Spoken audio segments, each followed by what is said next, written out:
ಖ್ಯಾತ ಪರಿಸರ ತಜ್ಞರಾದ ಹಾಗೂ ನಮ್ಮೆಲ್ಲರ ಗುರುಗಳಾದಂಥ ಸುರೇಶ್ ಹೆಬ್ಳಿಕರ್ ಅವರು ನಮ್ಮೊಂದಿಗಿದ್ದಾರೆ. ಸರ್, ಇವತ್ತಿನ ಒಂದು ಡಿಸ್ಕಷನ್ಗೆ ತಮಗೆ ಸ್ವಾಗತ. ನಮಸ್ಕಾರ. ಈ ವರ್ಷ ಇದನ್ನು ಭಾಳ ಸೀರಿಯಸ್ ಆಗಿ ಜಗತ್ತು ತೊಗೊಂಡಿದೆ ಅಂತ ಕೇಳಿದ್ದೀನಿ ಸರ್. ಯಾಕಂದರೆ it's not just climate change, it's a climate catastrophe or climate emergency ಅಂತಲೇ ಕರಿಬೋದು. ಇಂಥ ಒಂದು ಸಂದರ್ಭದಲ್ಲಿ ಕೇವಲ ಮನುಷ್ಯ ಅಷ್ಟೇ ಅಲ್ಲದೆ ಫ್ಲೋರಾ, ಫೌನಾ ಅಥವಾ ಜೀವ ವೈವಿಧ್ಯತೆ ಭಾಳ ಸಂಕಷ್ಟದ ಪರಿಸ್ಥಿತಿಯನ್ನು ಎದುರಿಸಬೇಕಾಗುತ್ತೆ. ಇಂಥ ಪರಿಸ್ಥಿತಿಯಲ್ಲಿ ನಾವು ಜುಲೈ 28 ಈ ಪರಿಸರ ಸಂರಕ್ಷಣಾ ದಿನಾಚರಣೆ ಯಾವ ರೀತಿ ಆಚರಿಸಬಹುದು? ಈಗ ತಮಗೆ ಗೊತ್ತಿರೋ ಹಾಗೆ ನಾವೆಲ್ಲರೂ ತುಂಬ ವರ್ಷದಿಂದ ಪರಿಸರದಲ್ಲಿ ಸಣ್ಣ ಪುಟ್ಟ ಕೆಲಸ ಮಾಡ್ತಾ ಬಂದೇವೆ. ಇವತ್ತೇನಾಗಿದೆ, ನಮ್ಮ ಈ ಡೇ ಅಂತ ಅಂದರೆ ಈಗ conservation day, world environment day, ಇಂಥ ಡೇ ಇವೆಲ್ಲ ತುಂಬ ಬರ್ತಾ ಇದ್ದಾವೆ. ಅದು ಜನರಿಗೆ ಏನಾಗಿದೆ, ಆ ದಿವಸ ಬಂದ್ಕೊಳ್ಳೆ ಸೆಲೆಬ್ರೇಟ್ ಮಾಡೋದು ಅಂತ, ಆ ದಿವಸ ಏನಾದರೂ ಕಾರ್ಯಕ್ರಮ ಮಾಡೋದು, ನೆಕ್ಸ್ಟ್ ಡೇ ಅದ್ರ ಬಗ್ಗೆ ಯೋಚನೆ ಮಾಡಲ್ಲ. ಬಟ್ ಪರಿಸರ ಹೇಗಿದೆ ಅಂತಂದರೆ, ಇವತ್ತು ಪರಿಸರ ಏನು ಅಂತಂದು ಎಲ್ಲರಿಗೂ ಗೊತ್ತಿದೆ. ಪರಿಸರ ಮಣ್ಣು, ಕಲ್ಲು, ಹೂವು, ಬಳ್ಳಿ, ಮತ್ತು ಅನೇಕ ಸೂಕ್ಷ್ಮವಾದಂತಹ ಜೀವಜಂತು, ನೀರು, ಹಳ್ಳ, ಕೊಳ್ಳ, ಬೆಟ್ಟ ಇವೆಲ್ಲನೂ ನಮ್ಮ ಪರಿಸರನೇ. ಇವತ್ತು ಪರಿಸರದ ಮೇಲೆ ನಾವೆಲ್ಲ ಖಂಡಿತವಾಗಿ ಬದುಕಿದ್ದೇವೆ. ಪರಿಸರದಲ್ಲಿ ಹುಟ್ಟಿದವ್ರು, ರಾಡಿಯಲ್ಲಿ ಹುಟ್ಟಿದವ್ರು ನಾವು. ನಮಗೆ ನೀರು ಬೇಕು, ನಮಗೆ ಊಟ ಬೇಕು, ಅವೆಲ್ಲ ಬರೋದು ನಮ್ಮ ಮಣ್ಣಿನಿಂದಲೇ. ಕಳೆದ 6000 ವರ್ಷದಿಂದ ಕೃಷಿ ನಮ್ಮ ಇಡೀ ಜಗತ್ತಿನಲ್ಲಿದೆ. ಅದು ಹೆಚ್ಚಿನ ಪ್ರಮಾಣದಲ್ಲಿ ನೋಡಬೇಕಂತಂದರೆ ನಮ್ಮ ಭಾರತ ಅಂದರೆ ಈ ಏನು ದಕ್ಷಿಣ ಅಟ್ಮಾಸ್ಫಿಯರ್ ಒಳಗೆ ಹೆಚ್ಚು ಅಂದರೆ ಬೆಳೆದಂಥ ಇದು ಆ ಕೃಷಿಯ ಪದ್ಧತಿ ನಮ್ಮ ದೇಶದಲ್ಲಿ ಸುಮಾರು ವರ್ಷದಿಂದಿದೆ. ನಮ್ಮಲ್ಲಿ ಉದ್ಯಮ ಶುರುವಾಗಿದ್ದು ಕೆಲವೊಂದೀಗ ಒಂದು 30-40 ವರ್ಷದಿಂದ. ಅದಕ್ಕೂ ಮುಂಚೆ ಇತ್ತು. ಈಗ ಟಾಟಾ, ಬಿರ್ಲಾ ಅಂತೇನು ನಮ್ಮ ಭಾರತದಲ್ಲಿತ್ತು. ಆದರೆ ಅಂದರೆ ಅವರೇನು ಟಾಟಾನವರು ಸೋಪ್ ಮಾಡಲಿಕ್ಕೆ ಶುರು ಮಾಡಿದರು, ಇವರು ಬಟ್ಟೆ ಮಾಡ್ತಾಯಿದ್ರು. ಇವೆಲ್ಲ ಬೇಕಲ್ಲ ದಿವಸ ನಮ್ಮ ಬಳಕೆಗೆ. ಈಗೇನಾಗಿದೆ, ಕಳೆದ ಒಂದು 20 ವರ್ಷದಲ್ಲಿ ಅಂದರೆ 20-25 ವರ್ಷ, 1999-91ರಿಂದ ಈ ನಮ್ಮ ಗ್ಲೋಬಲೈಜೇಷನ್ನು ಮತ್ತು ಆರ್ಥಿಕ ಸಡಿಲೀಕರಣ ಅಂತಂದರೆ ಎಕನಾಮಿಕ್ ಲಿಬರಲೈಜೇಷನ್, ಇವೆರಡೂ ಒಟ್ಟಿಗೆ ಬಂದುಬಿಟ್ಟು ಆರ್ಥಿಕ ಚಟುವಟಿಕೆಗಳು, ಕಮರ್ಷಿಯಲ್ ಚಟುವಟಿಕೆಗಳು ಸಿಕ್ಕಾಪಟ್ಟೆ ಬೆಳೆದ್ಬಿಟ್ಟು ನಾವು ಕಳೆದ 20-25 ವರ್ಷದಲ್ಲಿ ನೋಡಿದ್ದೇವೆ. ಅನೇಕ ಸಾಮಾನುಗಳನ್ನು ನಾವು ಇವತ್ತು ಉತ್ಪಾದಿಸ್ತೇವೆ. ಇವೆಲ್ಲನೂ ಇವತ್ತು ಬೇಕಾ ನಮಗೆ? ಒಂದು ಸಂಪ್ರದಾಯ ನೋಡಬೇಕು. ನಮ್ಮ ಭಾರತ ಹೇಗಿತ್ತು, ಎದರ ಮೇಲೆ ನಾವು ಅವಲಂಬಿಸಿದ್ವಿ, ನಾವು ಹೇಗೆ. ಇದೇ ಧಾರವಾಡದಲ್ಲಿ ನಾವು ನಮ್ಮ ಕೆಳಗೇರಿ ಆಗಲಿ, ಸಾಧನ ಕೆರೆ ಆಗಲಿ, ಕೊಪ್ಪದ ಕೆರೆ ಆಗಲಿ, ಎಮ್ಮೆ ಕೆರೆ ಆಗಲಿ, ಅನೇಕ ಕೆರೆಗಳು ಭಾಳ ಶುದ್ಧವಾಗಿದ್ದು ಅದೇ ನೀರು ಜನ ಕುಡಿತಾಯಿದ್ರು. ಅಲ್ಲಿ ಜನ ನೀರನ್ನು ತೊಗೊಂಡು ದನ ಕಾಯಿಸ್ತಿದ್ರು, ನಮಗೆ ಹಾಲು ಮಾರ್ತಿದ್ರು. ಹುಲ್ಲುಗಾವಲು ಚೆನ್ನಾಗಿತ್ತು, ಮಣ್ಣು ಚೆನ್ನಾಗಿತ್ತು. ಮತ್ತು ಇದು ಅನೇಕ ಇಕೋಸಿಸ್ಟಮ್ಸ್ ಒಂದನ್ನೊಂದು ಜಾಯಿನ್ ಆಗಿದ್ದರಿಂದ ಇಲ್ಲಿ ಬಯೋಡೈವರ್ಸಿಟಿ, ಜೀವ ವೈವಿಧ್ಯ ತುಂಬ ಚೆನ್ನಾಗಿದೆ. ಯಾಕಂತಂದರೆ ಅದು ಒಂದಕ್ಕೊಂದು ಹೊಕ್ಕಿತ್ತು. ಈಗ ನನಗೆ ಇವತ್ತಿಗೂ ಜ್ಞಾಪಕ ಇದೆ, ನಮ್ಮ ಉತ್ತಂಗಿ ಅಂತ ಪ್ರಿನ್ಸಿಪಾಲ್ ಇದ್ದರು. ಅವ್ರು ಹೇಳಿದರು, ನಮ್ಮ ರಾಣೆಬೆನ್ನೂರಿಂದ ಬೆಳಗಾಂವರೆಗೆ ಇರುವಂತಹ 200 ಕಿಲೋಮೀಟ್ರ್ ಪ್ರದೇಶ, ಆಮೇಲೆ 45 ಕಿಲೋಮೀಟ್ರ್ ಅಗಲವಾದಂಥದ್ದು, ಇಲ್ಲಿ 4 ಇಕೋಸಿಸ್ಟಮ್ ಆವಾಸಗಳು ಒಂದನ್ನೊಂದು ಸೇರಿಕೊಂಡಿದ್ದಾವೆ. ಪಶ್ಚಿಮ ಘಟ್ಟದ ಕಾಡುಗಳು ಅದು ಉಳಿತಾ ಇದ್ದಂಗೆ, ಕುರುಚಲ ಕಾಡು ಅದು ಕಡಿಮೆ ಆಗ್ತಿದ್ದಂಗೆ, ತೆಗ್ಗು ಪ್ರದೇಶ ಸಾವಿರಾರು ವರ್ಷಗಳಲ್ಲಿ ತೆಗ್ಗು ಪ್ರದೇಶ ಒಳಗೆ ಮಳೆ ನೀರು ನಿಂತು ಕೆರೆಗಳಾದವು.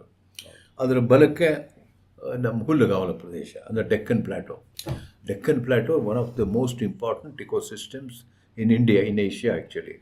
ಅದು ಮಹಾರಾಷ್ಟ್ರದಿಂದ ಶುರುವಾಗಿ ಕರ್ನಾಟಕಕ್ಕೆ ಬಂದು ಆಂಧ್ರವರೆಗೆ ಹೋಗುತ್ತೆ. ಬಟ್ ಇಲ್ಲೇನಾಗಿದೆ, ನಾವು ಅದು ಬರೀ ಹುಲ್ಲದ ಬಿಡು ಅಂತೇವೆ. ಹುಲ್ಲು ಎಷ್ಟು ಮಹತ್ವದ್ದು ಅಂತ ಅನ್ನೋದು ನಾವು ಗಮನಿಸಬೇಕು. ಹುಲ್ಲು ಸುಮಾರು 26-30% ಕಾರ್ಬನ್ ಹೀರ್ಕೊಳ್ತದೆ. ಹುಲ್ಲು ನಮಗೆ ಅಂಡರ್ಗ್ರೌಂಡ್ ವಾಟರ್, ಅಂತರ್ಜಲದ ನೀರಿನ ಮಟ್ಟ ಹೆಚ್ಚಿಸ್ತದೆ.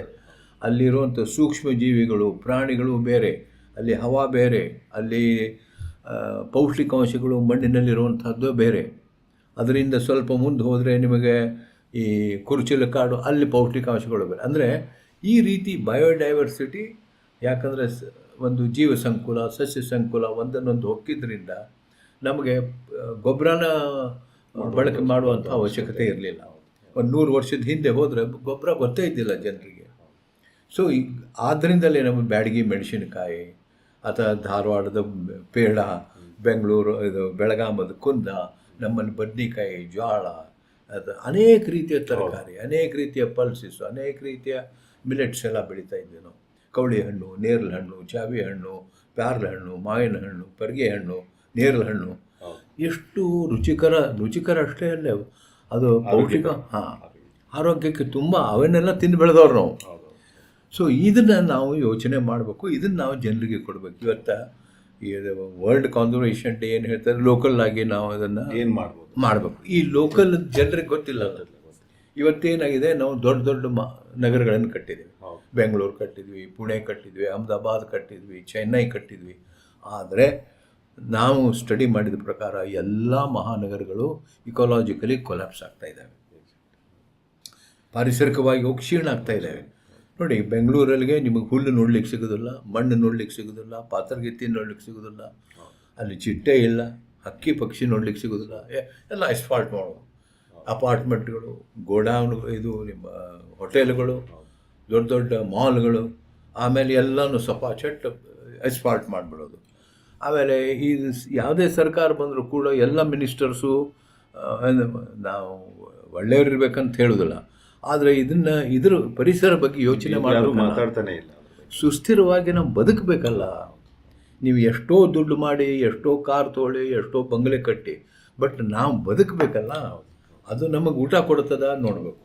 ಇವತ್ತು ತಾವು ಹೇಳ್ದಂಗೆ ಇಡೀ ವಿಶ್ವನೇ ಈ ರೀತಿಯಾಗಿ ತನ್ನ ಒಂದು ಪರಿಸರ ಪಾವಿತ್ರ್ಯತೆಯನ್ನು ಕಾಪಾಡ್ಕೊಂಡು ಬಂದಿದೆ. ಹೀಗಾಗಿ ಮಾನವ ಯಾವುದೇ ರೋಗಗಳಿದ್ದಾನೆ ಬಹಳ ಆರಾಮಾಗಿ ಬದುಕಬಹುದಂತ ನೈಸರ್ಗಿಕವಾಗಿ ಫಲಗಳನ್ನು, ಅದರ ಲಾಭವನ್ನು ಪಡ್ಕೊಂಡು ಬಂದಿದೆ. ಇವತ್ತು ಭಾರತ ದೇಶ ಒಂದರಲ್ಲೇ ಸುಮಾರು 12 ಲಕ್ಷ ಜನ ಶುದ್ಧ ಗಾಳಿ ಇಲ್ಲದೇ ಅಥವಾ ಏರ್ ಪೊಲ್ಯೂಷನ್ನಿಂದ ಸಾಯ್ತಾ ಇದ್ದಾರಂತೆ ಗೌರ್ಮೆಂಟ್ ರಿಪೋರ್ಟ್. ಖಂಡಿತ. ಸೊ ಈ ದಿಶೆಯಲ್ಲಿ ಸರ್ಕಾರ ಏನಾದರೂ ಮಾಡ್ತಾ ಇದೆ ತಮ್ಮ ಗಮನ? ಈಗ ಸರ್ಕಾರ ಮಾಡ್ತಿದ್ದಾರೆ. ಈಗ ಪೊಲ್ಯೂಷನ್ ಕಂಟ್ರೋಲ್ ಬೋರ್ಡನ್ನು ಸ್ಥಾಪಿಸಿದ್ದಾರೆ. ಪ್ರತಿಯೊಂದು ಇದು ರಾಜ್ಯದಲ್ಲಿ ಪೊಲ್ಯೂಷನ್ ಕಂಟ್ರೋಲ್ ಬೋರ್ಡ್ ಇದೆ, ಸೆಂಟ್ರಲ್ ಪೊಲ್ಯೂಷನ್ ಕಂಟ್ರೋಲ್ ಬೋರ್ಡ್ ಒಂದಿದೆ. ಬಟ್ ಅನ್ಫಾರ್ಚುನೇಟ್ಲಿ ಏನಾಗಿದೆ, ಪೊಲ್ಯೂಷನ್ ಕಂಟ್ರೋಲ್ ಬೋರ್ಡ್ ಒಳಗೆ ಸಾಕಷ್ಟು ಕೆಲಸಗಳು ಕೂಡ ಆಗ್ತಾಯಿಲ್ಲ. ನಮ್ಮಲ್ಲಿ ಕೆಲವು ತಜ್ಞರು ಹೇಳೋ ಪ್ರಕಾರ ಬೇಕಾದಷ್ಟು ಲಾಸ್ ಇದೆ ನಮ್ಮ ಭಾರತದಲ್ಲಿ. 200 ನಿಯಮಗಳಿದ್ದಾವೆ ಪೊಲ್ಯೂಷನ್ ಕಂಟ್ರೋಲ್ ಬೋರ್ಡಿಗೆ, ಆದರೆ ಅವನ್ನೆಲ್ಲ ಇಂಪ್ಲಿಮೆಂಟ್ ಮಾಡೋದು ಕಷ್ಟ. ನಾವು ನೋಡಿದ್ದೇವೆ. ನಾನು ಅದರೊಳಗೆ ಸುಮಾರು 5 ವರ್ಷ ಮೆಂಬರ್ ಇದ್ದೆ ಪೊಲ್ಯೂಷನ್ ಕಂಟ್ರೋಲ್ ಬೋರ್ಡ್. ನಮ್ಮ ಚೇರ್ಮನ್ ಒಬ್ಬ IAS ಆಫೀಸರ್ ಭಾಳ ಚೆನ್ನಾಗಿದ್ದೆ. ಪಾಪ ನಾ ಹೇಳಿದ ಮಾತೆಲ್ಲ ಕೇಳ್ತಿದ್ರು. ಈ ಪ್ಲಾಸ್ಟಿಕ್ ಬ್ಯಾನ್ ಮಾಡಿರಿ ಅಂತ ಆವಾಗಿಂದ ಸುಮಾರು ನಾನು ಹೇಳೋದು 15-20 ವರ್ಷದಿಂದ. ಆಮೇಲೆ ಅವರು ಚೇರ್ಮನ್ ಏನು ಹೇಳಿದ್ರು, ನಾನು ಎಲ್ಲರಿಗೆ ಪತ್ರ ಬರೀತೇನೆ, ಭಾಳ ನೋಟಿಸ್ ಕಳಿಸ್ತೇನೆ, ಯಾರ್ಯಾರು ಏನೇನು ಮ್ಯಾನುಫ್ಯಾಕ್ಚರ್ ಮಾಡ್ತಾರಲ್ಲ ಅವ್ರ ಅಡ್ರೆಸ್ ಕೊಡಬೇಕು, ಫೋನ್ ನಂಬರ್ ಕೊಡಬೇಕು, ಲೊಕೇಶನ್ ಕೊಡಬೇಕು ಅಂತ ಅವರೆಲ್ಲ ಕಳಿಸಿದರು. ನಾನು ಅವರಿಬ್ಬರೇ ಸೇರಿ ಒಂದು ದಿವಸ ಹೋದ್ವಿ. ಅಲ್ಲಿ ಒಂದು ಕಡೆಗಿಲ್ಲ, ಅಲ್ಲಿ ಅವರು ಅಡ್ರೆಸ್ಸೇ ಸಿಗಲಿಲ್ಲ. ಅದು ಬೇರೆ ಯಾವುದೋ ಅದು ಯಾವುದೋ ತಪ್ಪು ಅಡ್ರೆಸ್ ಕೊಟ್ಟು, ತಪ್ಪು ಫೋನ್ ನಂಬರ್ ಕೊಟ್ಟು, ಆಮೇಲೆ ಅಲ್ಲೇ ಗೊತ್ತಾಯಿತು ನಮಗೆ, ಮತ್ತು ಹ್ಯಾಂಗೆ ಮಾಡ್ತಾರೆ ಇವರು, ಇಷ್ಟು ಬ್ಯಾಗ್ ಎಲ್ಲಿಂದ ಮ್ಯಾನುಫ್ಯಾಕ್ಚರ್ ಮಾಡ್ತಾರೆ?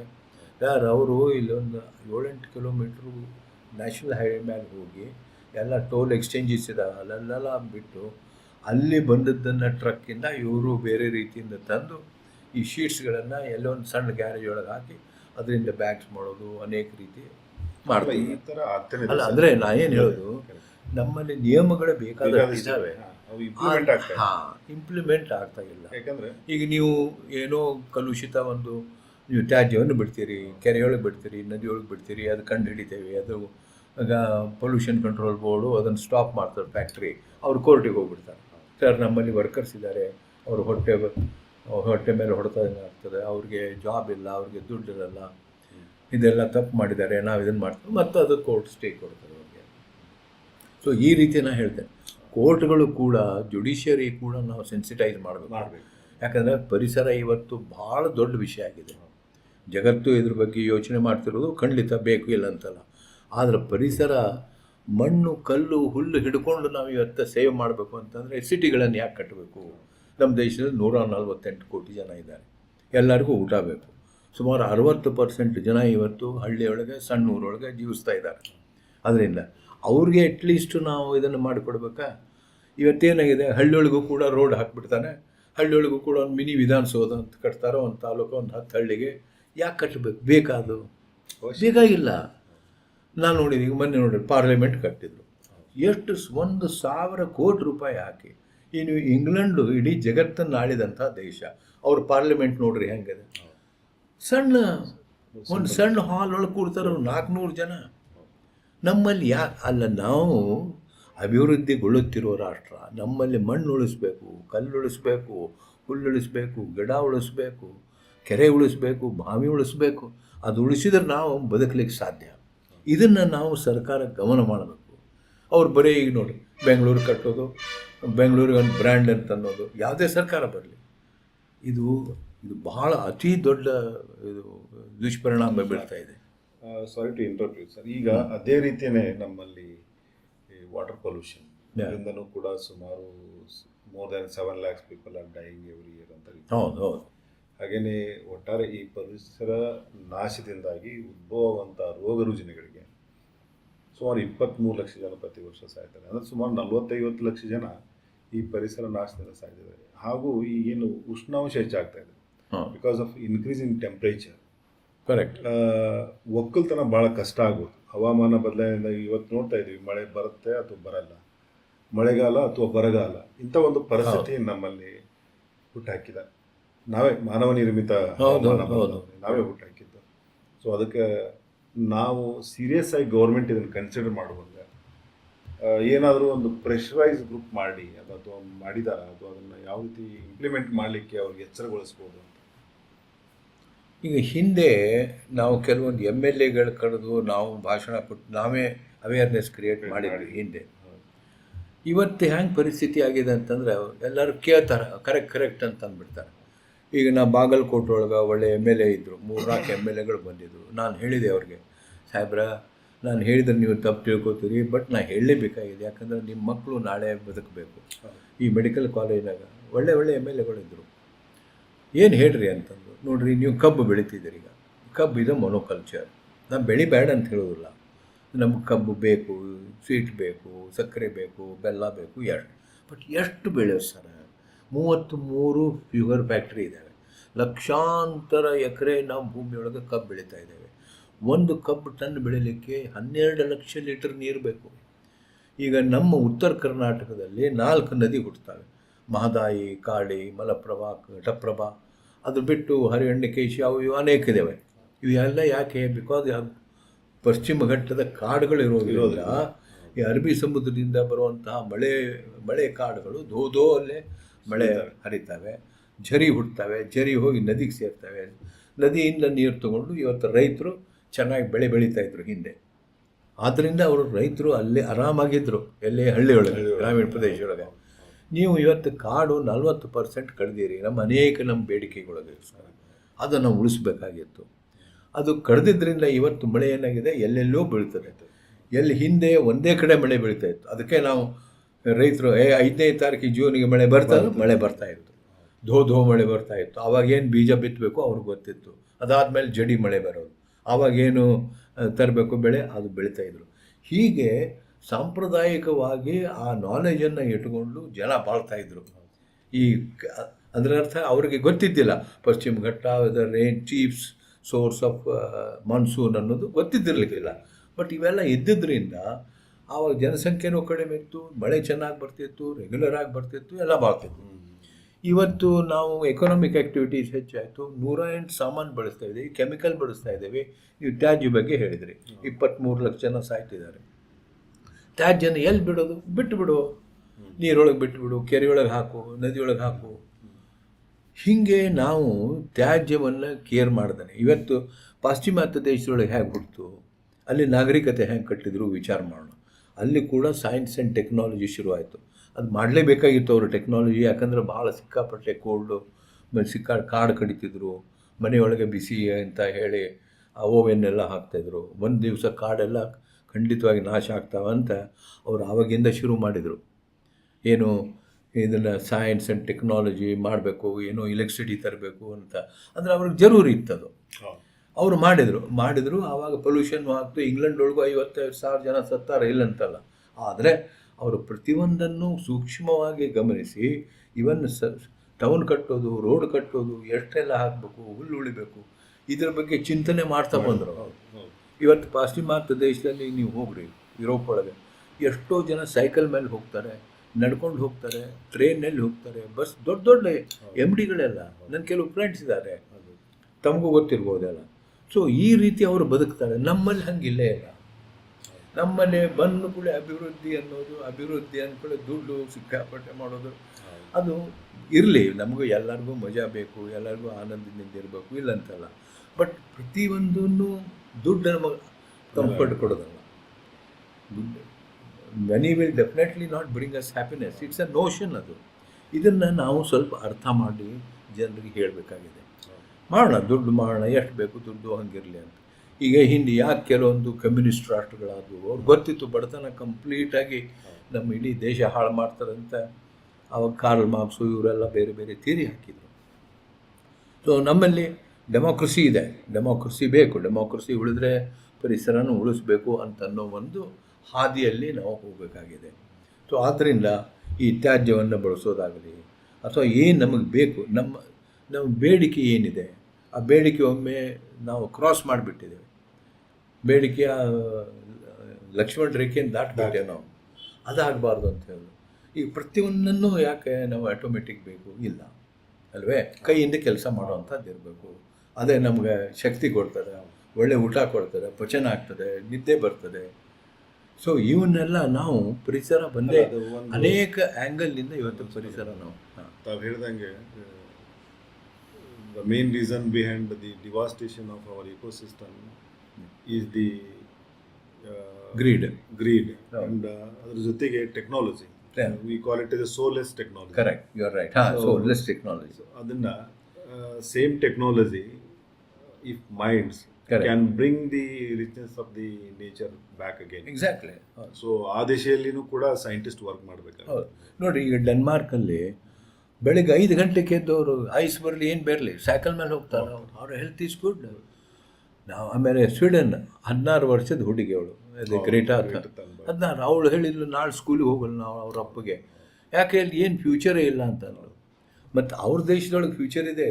It is the finest and economically richest country in Europe. ಆದರೂ ಕೂಡ ಅವ್ರಿಗೆ ಅದ್ರ ಬಗ್ಗೆ ಕನ್ಸರ್ನ್ ಇದೆ, ಇಡೀ ಜಗತ್ತು ಉಳಿಬೇಕು ಅಂತ.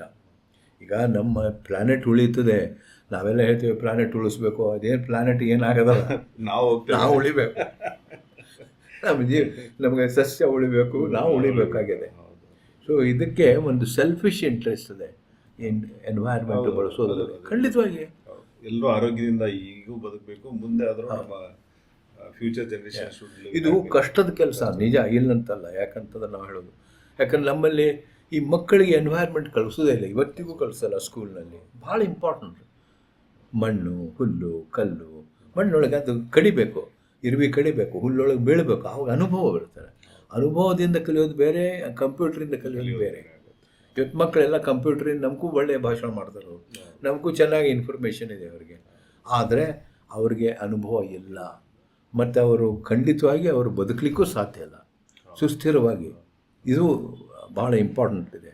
ಥಾಮಸ್ ಮನ್ ಅಂತ ಒಂದು ಈ ಸಂದರ್ಭದಲ್ಲಿ ಹೇಳ್ತೇನೆ. ಅವನು ಗ್ರೇಟ್ ಪುಸ್ತಕ ಬರೆದ, ದ ಮ್ಯಾಜಿಕ್ ಮೌಂಟೇನ್ ಅಂತ, ನೊಬೆಲ್ ಪ್ರೈಸ್ ಬಂತದಕ್ಕೆ. ಅವನು ಆತ್ಮಹತ್ಯೆ ಯಂಗ್ ಹುಡುಗಿದ್ದಾಗ ಅವನು ಏನೋ ಆಗಿದೆ, ಆತ್ಮಹತ್ಯೆ ಮಾಡ್ಕೋಬೇಕಂತ ಹೊಂಟಿರ್ತಾನೆ ಒಂದು ಕ್ಲಿಫಿಂದ ಜಗದು. ಆವಾಗ ಅಲ್ಲಿ ಏನು ಎಡಿ ಬೀಳ್ತಾನೆ, ಬಿದ್ದ ಕೂಡಲೇ ಹುಲ್ಲಿಗೆ ಅವನು ಮೊಸಡಿ ಹೋಗ್ತಾರೆ, ಹುಲ್ಲಿನ ವಾಸನೆ ಬರ್ತಾನೆ, ಹುಲ್ಲ ಮಣ್ಣು ವಾಸನೆ ಬರ್ತಾರೆ. ಅವನು ಬಾಲ್ಯ ಎಲ್ಲ ನೆನಪು ಬರ್ತಾರೆ. ನಾವು ಹುಲ್ಲೊಳಗೆ ಬಿದ್ದು ಆಟ ಆಡ್ತಿದ್ವಿ, ಮಕ್ಕಳ ಜೊತೆಗೆ ಎಷ್ಟು ಚೆನ್ನಾಗಿತ್ತು, ಅಲ್ಲೆಲ್ಲ ಒಳ್ಳೆ ಪಾತ್ರಗೆತ್ತಿ ಬರ್ತಾಯಿದ್ವು, ಎಂಥ ಚೆನ್ನಾಗಿ ಅಲ್ಲೆಲ್ಲ ಗುಳ್ಳಾಡ್ತಿದ್ವಿ. ನಾನು ಯಾಕೆ ಆತ್ಮಹತ್ಯೆ ಮಾಡ್ಲಿಕ್ಕೆ ಹೊರಟೇನೆ, ಇಂಥ ಎಲ್ಲ ಒಳ್ಳೆ ಪರಿಸರ ಬಿಟ್ಟು ಅಂತ. He stops committing suicide.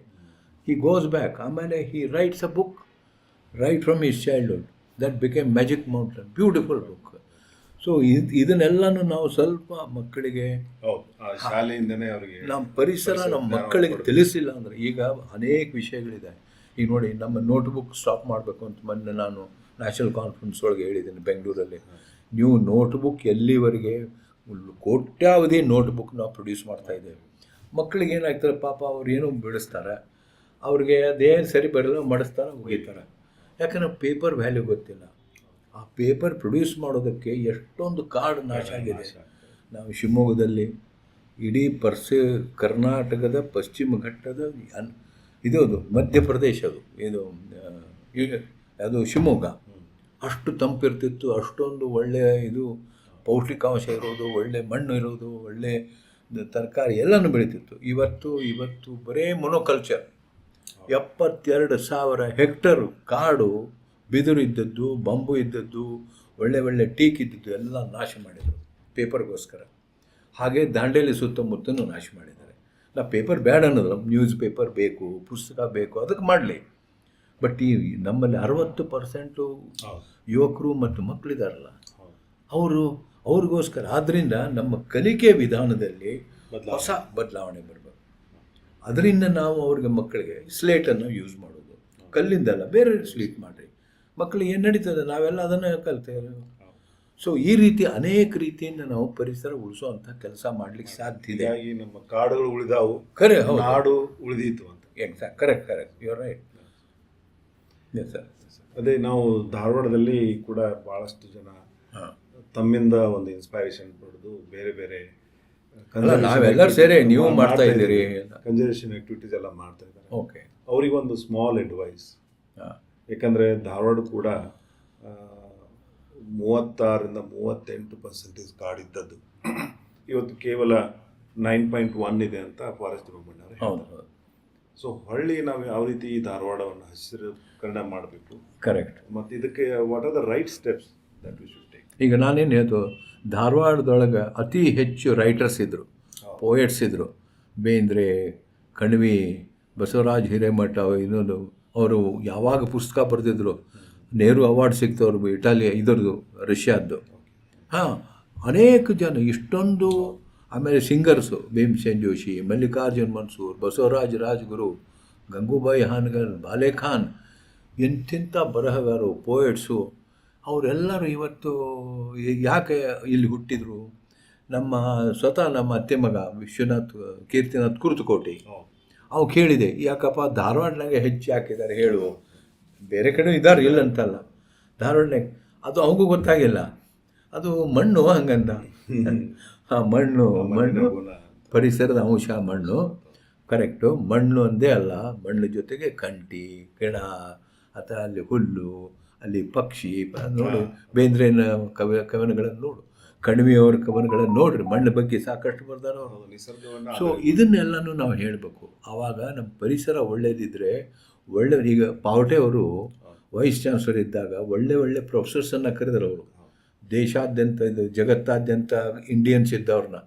ಯಾಕಂದರೆ ನಮ್ಮ ಗ್ರಾಮೀಣ ಪ್ರದೇಶದಲ್ಲಿರುವಂಥ ಹುಡುಗರಿಗೆ ಎಕ್ಸ್ಪೋಜರ್ ಸಿಗಲಿ ಅಂತ ಆ ದೃಷ್ಟಿ ಇಟ್ಕೊಂಡು ಪಾಪ ಆವಾಗ ನನಗೆ ಸ್ವಲ್ಪ ಫಿಲ್ಮ್ ಒಳಗೆ ಇಂಟ್ರೆಸ್ಟ್ ಇಟ್ಟಿದ್ದು ಆವಾಗಿಂದ. ಪಾವಟೆ ಅವರು ಅವಾಗ ಕರೆದಿದ್ದಾಗ ಮಹಾಲೆ ಅಂತ ಬಂದರು. ಅವರು ಫ್ರಾನ್ಸ್ ಒಳಗೆ 30 ವರ್ಷ ಟೀಚ್ ಮಾಡ್ತಿದ್ರು. ಮಹಾಲೆ ಗೋವಾದವರು. ಅವ್ರು ಬಂದರು ಇಲ್ಲಿ ಧಾರವಾಡಕ್ಕೆ. ನೋಡಿರಿ, ಯಾವ 40-45 ವರ್ಷದ ಹಿಂದೆ ಮಹಾಲೆ ಬಂದು ಫ್ರೆಂಚ್ ಟೀಚ್ ಮಾಡೋರು ಅವಾಗ. ಆಮೇಲೆ ಮೂರ್ತಿ ಅಂತ ಇನ್ನೊಬ್ರು ಇದ್ದರು, ಇನ್ನೊಬ್ಬ ಸಿಂಗ್ ಅಂತ ಇನ್ನೊಬ್ರು ಇದ್ದರು, ಶಹಾ ಅಂತ, ಎಂತೆಂಥವ್ರನ್ನ ಕರೆದ್ರು. ಪಾವಟೆಗೆ ಭಾಳ ದೂರದೃಷ್ಟಿ ಇತ್ತು.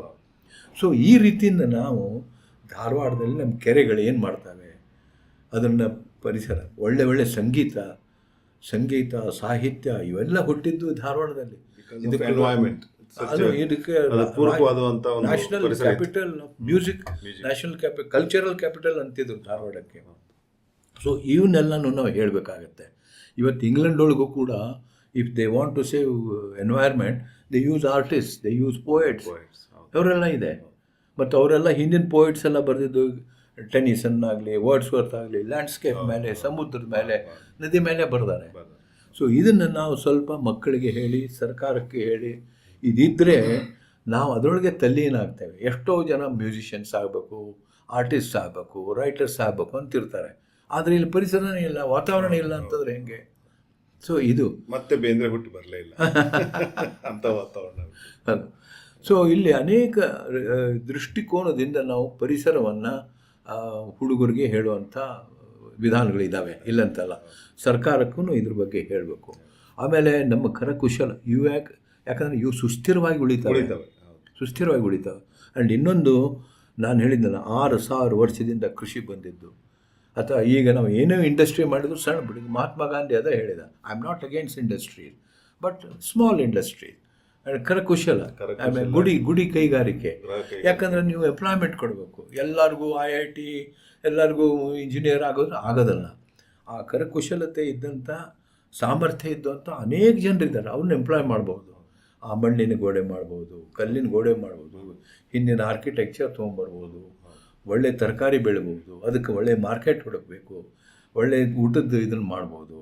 ಸೊ ಇವನ್ನೆಲ್ಲನೂ ನಾವು ಕೃಷಿ, ತೋಟಗಾರಿಕೆ, ಆಮೇಲೆ ಮ್ಯೂಸಿಕ್ಕು, ಸಾಹಿತ್ಯ ಇವನ್ನೆಲ್ಲನೂ ಸೇರಿಸಿ ಹೇಗೆ ನಾವು ಪರಿಸರ ಉಳಿಸ್ಲಿಕ್ಕೆ ಸಾಧ್ಯ ಅಂತ ಅನ್ನೋದನ್ನು ನಾವು ಹೇಳಬೇಕು. ತಮ್ಮ ಪ್ರಕಾರ ಮರಳಿ ಮತ್ತೆ ನಾವು ಸುಸ್ಥಿರ ಗ್ರಾಮಗಳನ್ನು ರಚನೆ ಮಾಡಿ. ಹೌದು, ನಾನೇನು ಹಿಂದೆ ಹೋಗಬೇಡ್ರಿ ಅಂತ ಹೇಳೋದಿಲ್ಲ. ವಿಚಾರ ಮಾಡಿರಿ. ಈಗ ಐನ್ಸ್ಟೈನ್ ಹೇಳಿದ, knowledge is important but knowledge not enough. Imagination is more important than knowledge ಅಲ್ಲ. ಅವನ theory is also based on that. So ನಾವು ಈಗ ಕಂಪ್ಯೂಟ್ರು, ಮೊಬೈಲ್ ಫೋನ್ ತೊಗೊಂಡು ಕೂತ್ರೆ ಹುಡುಗರು ಅವರ ಕಲ್ಪನಾ ಶಕ್ತಿನ ಹೋಗ್ಬಿಡ್ತಾರೆ. ಅವ್ರು ಅದನ್ನೇ ವಿಚಾರ ಮಾಡ್ತಿರ್ತಾರೆ. ಅದನ್ನು ಬಿಟ್ಟು ನೋಡಿ ಆಮೇಲೆ ಮೈಂಡ್ ವರ್ಕ್ ಆಗ್ತದೆ ವಿದೌಟ್ ದ್ಯಾಟ್. ಸೊ ಈ ಅನೇಕ ರೀತಿಯಿಂದ ನಾವು ಈ ಟೆಕ್ನಾಲಜಿ ಈಸ್ ಹ್ಯಾಂಪರಿಂಗ್ ಅಸ್. ಟೆಕ್ನಾಲಜಿ ಎಲ್ಲಿ ನೀವು ಹೇಳಿದ್ರಲ್ಲ, ಈಗ ಸೈನ್ಸ್ ಆ್ಯಂಡ್ ಟೆಕ್ನಾಲಜಿ ಕೂಡ ನಾವು ಯೂಸ್ ಮಾಡ್ಬೋದು, ಬಟ್ ಪರಿಸರಕ್ಕೆ ಹಾಳಾಗದಂಗೆ, ಪರಿಸರಕ್ಕೆ ಮಾರಕ ಆಗದಂಗೆ ಯೂಸ್ ಮಾಡಿ, ಪರಿಸರವನ್ನು ಸೇವ್ ಮಾಡಿ, we can still let us hope. People like you, we can always work. Thank you sir, thanks for sparing your time. ಇವತ್ತು ಭಾಳ ಖುಷಿ ಅನ್ನಿಸ್ತು ಇಷ್ಟೆಲ್ಲ ವಿಷಯಗಳನ್ನ ಧಾರವಾಡದ ಕುರಿತು ಮತ್ತು ವಿಶ್ವಾದ್ಯಂತ ಆಗುತ್ತಿರುವ ಬದಲಾವಣೆಗಳ ಕುರಿತು ಮತ್ತು ಅದಕ್ಕೆ ಬೇಕಾಗುವಂಥ ಪರಿಹಾರಗಳ ಬಗ್ಗೆ ತಾವು ಹೇಳಿ. ಇದೇ ರೀತಿ ತಮಗೆ ನಾವು ಡಿಸ್ಟರ್ಬ್ ಮಾಡ್ತಾ ಇರ್ತೀವಿ sir. Thank you sir. Thank you.